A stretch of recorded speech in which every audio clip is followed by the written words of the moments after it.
प्रधानमंत्री नरेंद्र मोदी ने लगातार तीसरी बार प्रधानमंत्री पद की शपथ ले ली है और कैबिनेट में भी मंत्रियों ने शपथ ले ली है और उनके विभागों का भी बंटवारा हो गया है।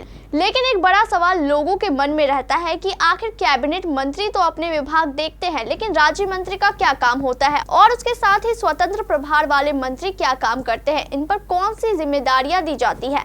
इस खबर से जुड़ी पूरी जानकारी देखिए इस रिपोर्ट में।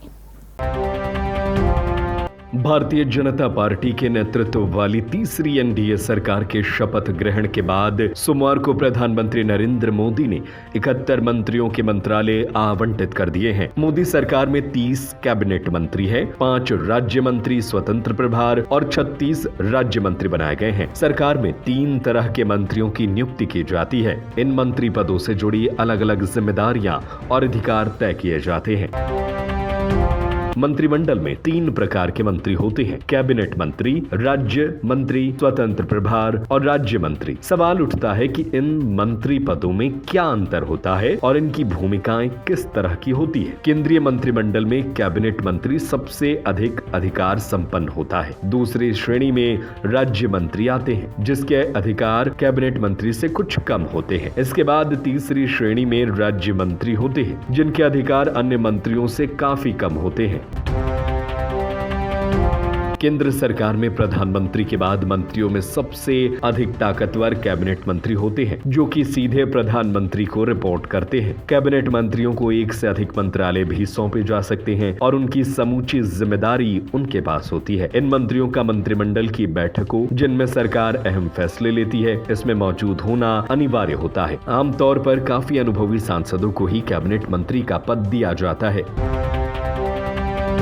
कैबिनेट मंत्री के बाद राज्य मंत्री स्वतंत्र प्रभार का नंबर आता है। इस श्रेणी के मंत्री भी सीधे प्रधानमंत्री को रिपोर्ट करते हैं और वे उनको दिए गए विभाग के स्वतंत्र प्रभारी होती हैं। मंत्रालय की सारी जिम्मेदारी इस प्रकार के मंत्री की होती है। राज्य मंत्री स्वतंत्र प्रभार कैबिनेट की बैठकों में शामिल नहीं होते, लेकिन जरूरत पड़ने पर वे बैठकों में अपनी बात को रख सकते हैं।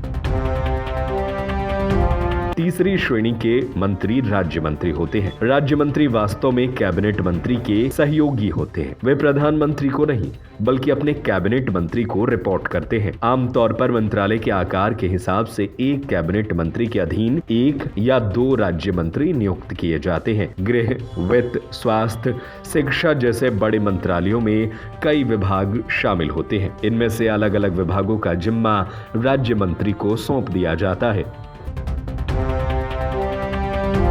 नई सरकार में कैबिनेट मंत्रियों में अमित शाह को एक बार फिर से गृह मंत्रालय दिया गया है और राजनाथ सिंह फिर से रक्षा मंत्रालय ही संभालेंगे। विदेश मंत्री, वित्त मंत्री, सड़क परिवहन और राजमार्ग मंत्री की जिम्मेदारी एक बार फिर से एस जयशंकर, निर्मला सीतारमण और नितिन गडकरी को मिली है। नई एनडीए में शामिल सरकार में सहयोगी दलों के नेताओं को भी अहम जिम्मेदारी दी गई है। वैसे इस खबर को लेकर, इस जानकारी को लेकर आपकी क्या राय है, हमें अपनी राय कमेंट करके जरूर बताएं।